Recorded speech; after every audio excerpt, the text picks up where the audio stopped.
how much I clearly love the Evangelion franchise, you'd probably expect Neon Genesis Evangelion to be an anime that I watched a long time ago, and it's just stayed in my heart forever. But actually, my experience has been relatively recent. I watched the anime a couple of years ago for the first time, and it was completely on a whim. Evangelion had been one of those old school anime that I knew was very influential, and I knew that anybody who wanted to break into animation had to watch it. But I really just had no intention of ever watching it, especially since it was a mecha anime. There are very few mecha anime that I've actually enjoyed, and I just thought that it was one of those shows where everybody talks about how great it is, but I would give it a chance and hate it from episode 1. But as I said, I honestly just watched it on a whim. There was one day where I felt completely apathetic about everything that was on my plan to watch list. And I was just scrolling through Twitter and I happened to see a Sakuga blog tweet a gif from a fight scene in Evangelion. And the animation really caught my eye. I knew that the show was from the 90s and it was all hand-drawn cell animation. But it was just so fluid and distinct and really, really eye-catching. And the character designs were very unique. It was like nothing I had seen in a mecha anime before. And so, after that chance encounter with that GIF, I had planned on giving the show a chance. I didn't know if it would be a show that I liked, but I was just willing to watch anything at the moment. And so, I found Evangelion on a pirate site, and I watched the first episode in Japanese. And I actually really enjoyed it. It completely exceeded any expectations that I thought I had about the franchise, and I binge-watched the entire series within the week. And there are so many things that I want to talk about this franchise, so I think I should start with the animation, as that was what caught my eye. Typically, your first impression of an anime is done visually, whether it's through animation or still images. And I think Neon Genesis Evangelion makes one hell of a first impact, and that's largely thanks to the incredible mecha designs of the franchise. If you compare the units in Evangelion to any mech from any other popular franchise, you'll notice that the other franchises have largely the same designs in common. They're all very blocky, militaristic, mechanical, sterile designs. Everything is red, white, and blue. But Evangelion is not that way at all. Eva has crazy humanoid designs. They're all incredibly tall, hunched over designs. The mechs are thin, slender, and gangly. They have sharp teeth, piercing eyes, and Eva Unit 1 has that striking horn in the middle of its head. These designs are not like anything you can see in any other franchise, especially not at the time. These are wholly unique, and they tell you a story. When you look at the intro of Evangelion, which plays at the beginning of each episode in the series, you see so many different things, and so many things are hinted at without you even knowing. You see Eva Unit 1 standing in the blood of a vanquished angel. You see Eva Unit 1 rearing its head and roaring. You see Eva Unit 1 jumping up into the sky and spreading its wings of light. And these are all incredibly crazy things that stay with you, even before you get to the stuff like End of Evangelion. The designs are crazy, And that's just with still images, because I haven't even gotten to the animation itself. Before I watched Neon Genesis Evangelion, most of my exposure to hand-painted cel animation in anime was largely from Dragon Ball Z. And not that that series isn't beautiful in its own right, I do remember there being a lot of standing around. But not in Evangelion. Evangelion has so many beautiful scenes that are just so fluidly animated that it really impressed me. Honestly, this show from the 90s that's known for having its very stilted animation at times, very limited scenes, it actually had so many fight scenes that looked way better than anything you could watch today. And that's something that really surprised me and really kept me invested. How much hard work was poured into making this series so visually stunning. And a lot of that was in how the giant mechs in Evangelion move around like they're just scaled up people wandering around a cityscape. But it's also how fluid the angels move and how it has their creepiness. And then when you scale it down to the people have so much humanity in their designs, which might sound weird to say, but there's so many scenes where the minute emotions in people's face really make it.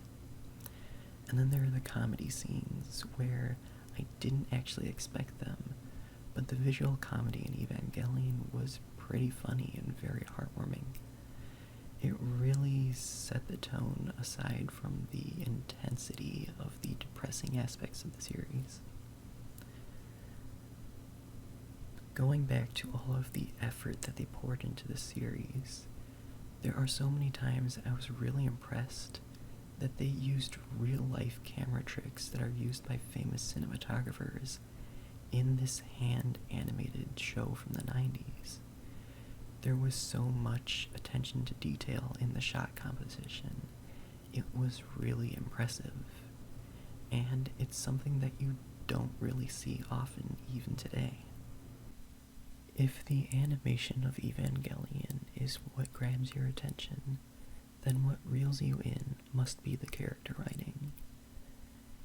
Because as influential as Evangelion is, the bare-bones plot is pretty cliched and generic.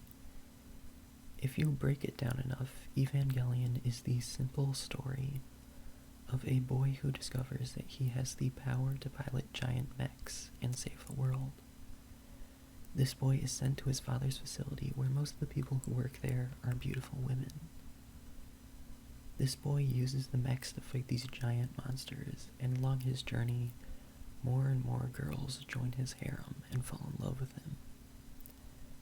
I'm gonna be honest, it sounds like I just described so many different anime, and a lot of them aren't even good.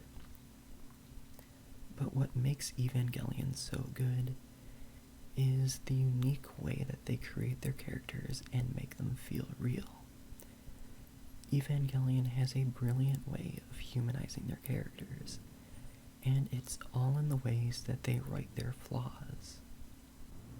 At first, every character in Evangelion fits neatly into their own personal cliches, and it seems to be the status quo that they're supposed to return to.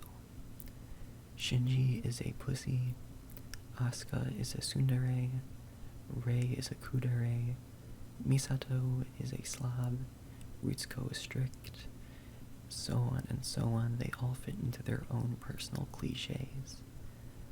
But as the story progresses, the characters stop returning to their own personal status quos and start becoming more complex characters. You start to see the flaws in all of these characters that influence their thoughts and their actions, and you stop seeing them as characters and you start to see them as people. When you watch Evangelion, and if you're open to the empathy, you will start to see people you know in real life reflected in these characters. Or even scarier, sometimes you'll even see yourself. And these are things I noticed with myself at the time. I started to see Shinji's actions mirrored with things that I have done personally, like using music to depersonalize myself from the world, or from being so disenchanted with how messed up things have gotten that I just refuse to get out of bed and I would rather run away. And it's these personal touches that make the characters seem so real. And these characters just aren't written out of thin air. It's pretty well known that Evangelion was written by Hideaki Anno when he was going through a pretty rough time in his life. And so it's pretty easy to see the similarities, the different psychological things that characters go through, whether it's literal or metaphorical. They can be reflected in different aspects of depression. And Anno is public in saying that the things he hates about Evangelion are the places where he sees himself. So it's pretty interesting to see how this personal touch influences the characters and makes them seem very, very real. It's my opinion that you can only really appreciate the incredible character writing of Evangelion when you start to view the franchise through a more compassionate lens. When you view Shinji with compassion, you see him less as a pussy and more of one of the few characters who actually pulls through. Shinji doesn't run away nearly as much as people think he does. Shinji actually becomes a very strong and compelling character, especially when he realizes what he's fighting for. When you view Asuka with more compassion, you realize that she's not really a tsundere, and she's not really a confident bitch. That she's really a girl who has been broken down by years of blaming herself for her mother's suicide, by years of feeling that she needs to be the adult, and that she's not really very cute when she's flirting with adults. It's actually something that's really sad. And then when you view Misato through these compassionate eyes, you start to realize that she's not a pedophile for flirting with Shinji and trying to sleep with him. She's someone who's desperate for attention, the attention of someone's love, and the only way she knows how to interpret this is through physical romance. It's something that's pretty intense and pretty sad when you think of all of this. Evangelion can get pretty intense, especially when you look at these characters not as characters, but as emotionally broken people. Now, I just told you that I think Evangelion is best viewed through compassionate eyes, but the beauty about Evangelion is that it is a franchise that has many ways to interpret it. And I think that if the animation is what catches your eye, and the characters are what really win, what really takes a hold of you and keeps you as a fan, is the story of Evangelion and how incredible it is. And you might be thinking that I'm being hypocritical, that I've already said that Evangelion is something that is very cliched and generic. And that is true that I did say that, but that's only the bare bones plot of Evangelion.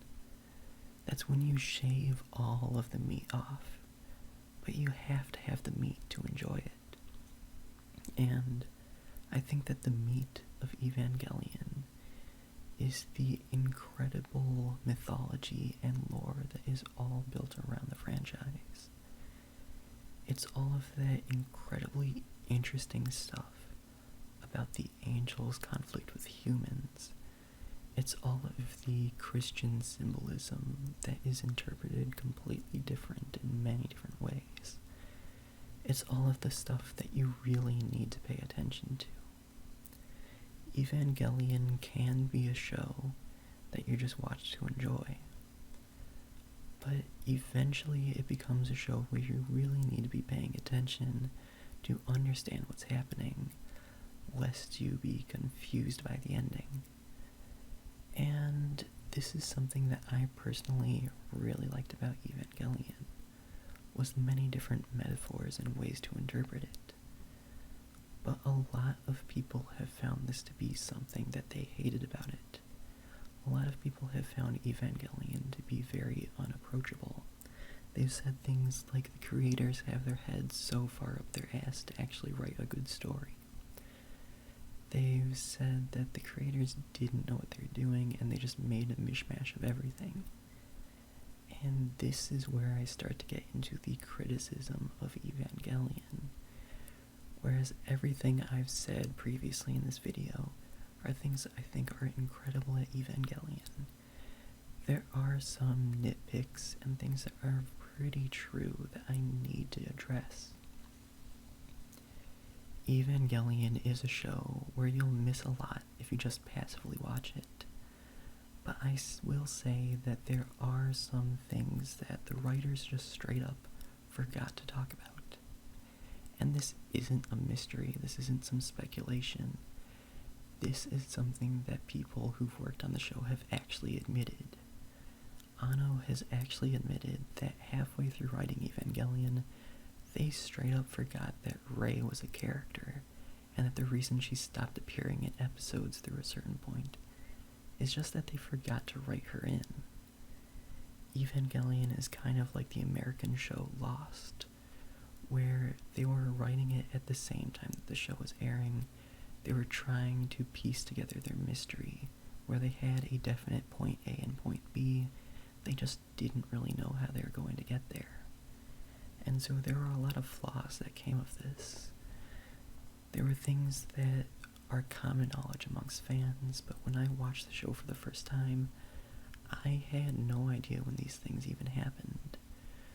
For example, when Kaji first shows up, he has a briefcase containing the embryo of Adam.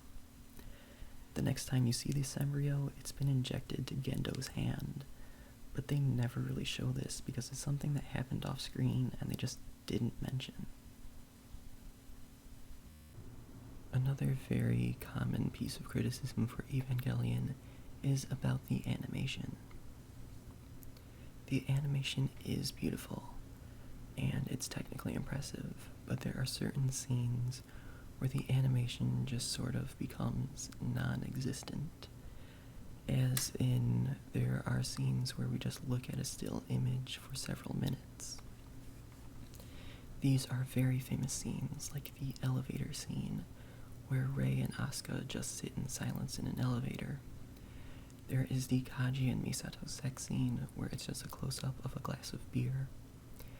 And then there is the scene that I'm currently drawing, where Shinji is holding Kaoru in the hand of Unit 1, while Beethoven's Symphony No. 9 plays in the background.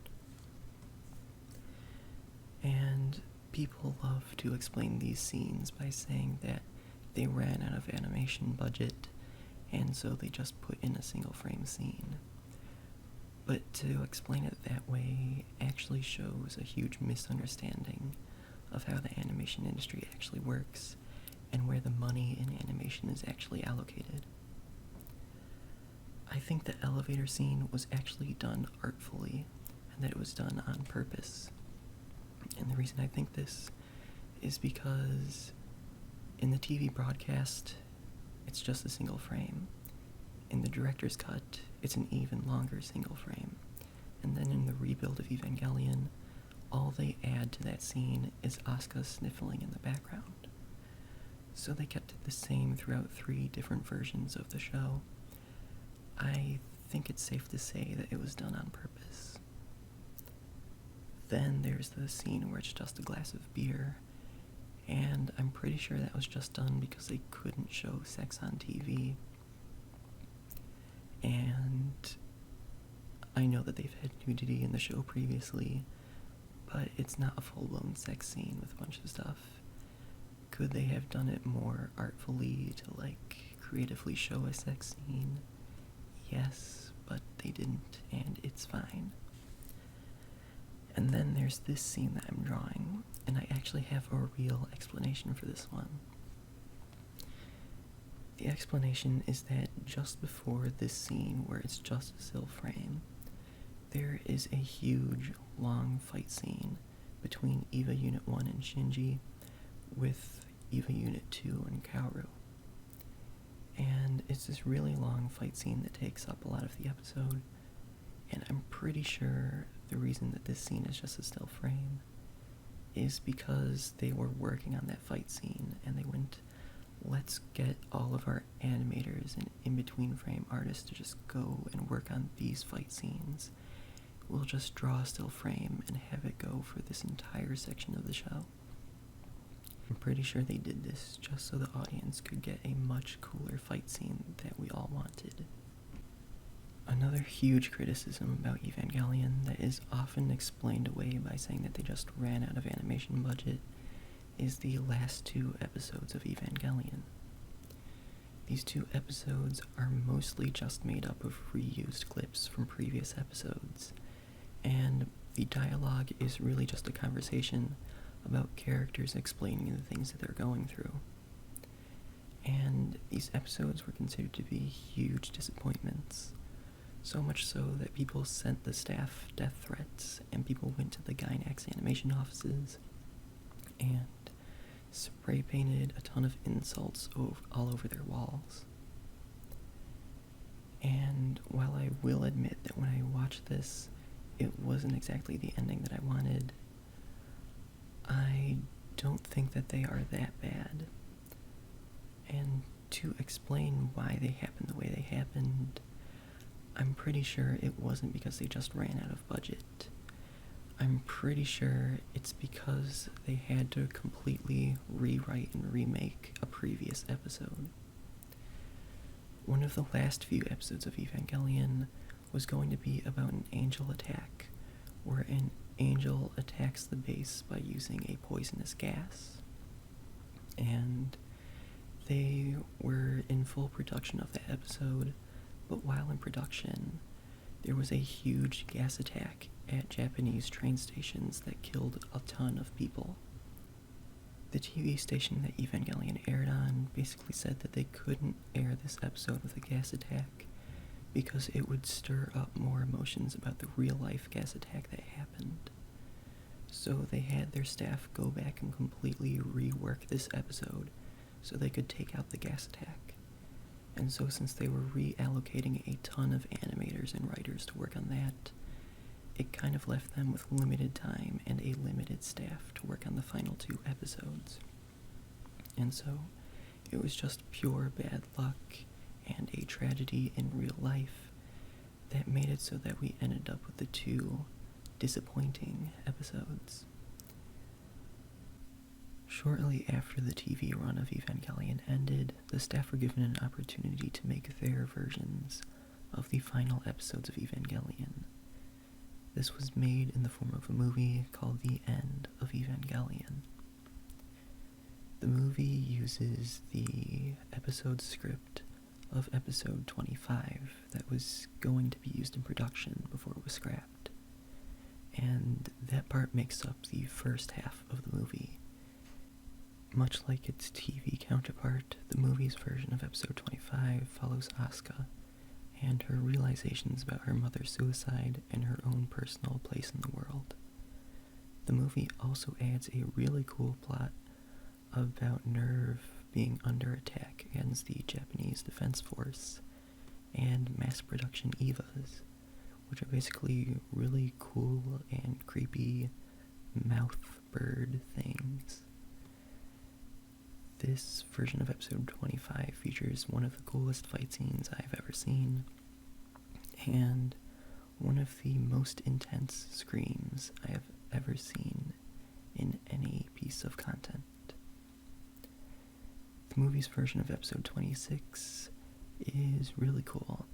It shows off what happens during the third impact, and it actually has one of the most surprising and well done musical pieces I've ever seen in an anime.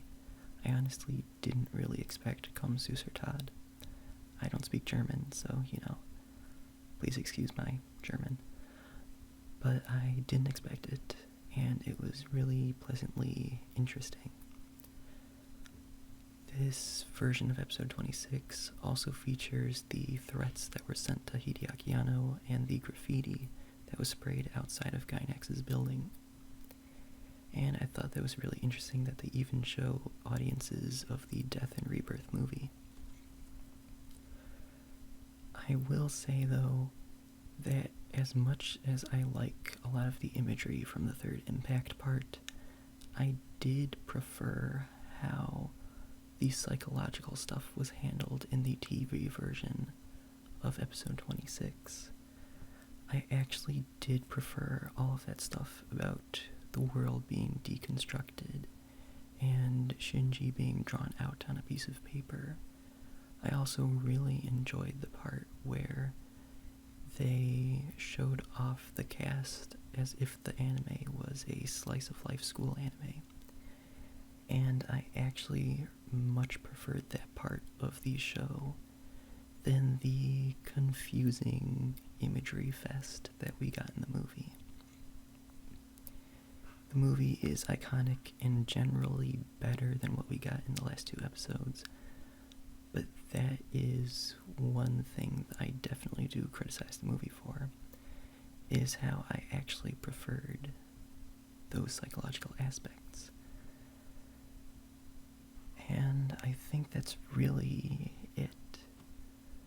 That's all I have to say in this video, but knowing how much I love Evangelion, I might probably definitely make another video about the TV series. If it sounds like I'm really out of it right now, it's actually really early in the morning, and I'm trying to wrap this up. I would like to say that this is one of the best drawings I have ever done, and I am so glad that it was for a fantastic scene from a fantastic anime. I am really happy with how this turned out. So I'd like to say thanks for watching. If you like this, then give it a like. Good night.